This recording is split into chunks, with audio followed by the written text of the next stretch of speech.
Good morning and greetings from Northumberland on this other cold morning. Not quite as frosty as it's been, but greetings from us all. The Gospel this morning from Mark chapter 3 is an interesting Gospel. Jesus' mother and brothers come along and the people say to him, "Your mother and brothers are outside." And he looks around and says, "Where are my mother and brothers? Here are my mother and brothers."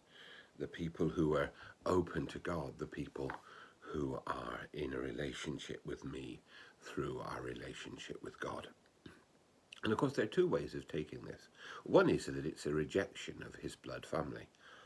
But I think more importantly is it's an embracing of a new relationship. Because what Jesus is saying is that we are in a familial relationship with him and with the Father. There's a lot of, I often find it interesting when I read the collects about baptism. It says we are adopted as children of God.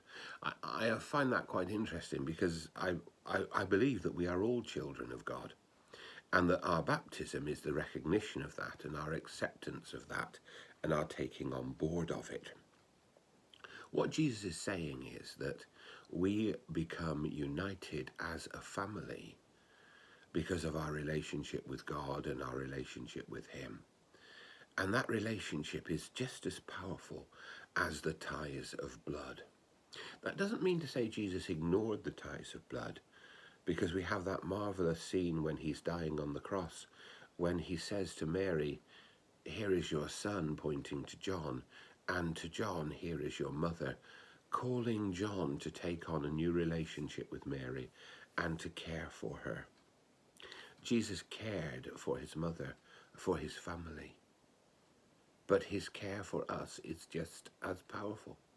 It doesn't exclude his mother, but it embraces other. And that's a clue for us all. The power of God's love embraces us.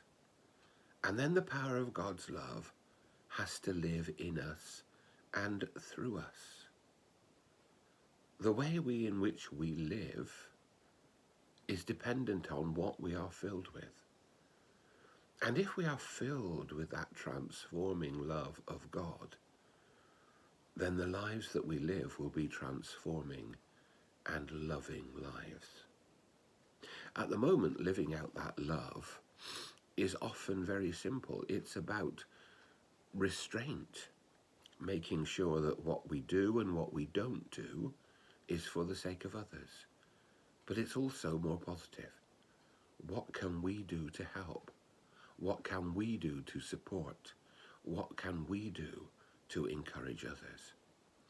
And in all of this, we live in and we live out the power of God's love. Because we are God's family. We are brothers and sisters of Jesus Christ. He cares for us, just as we love and we follow him. And so may God bless us today in all that we do for him and in his power. Amen.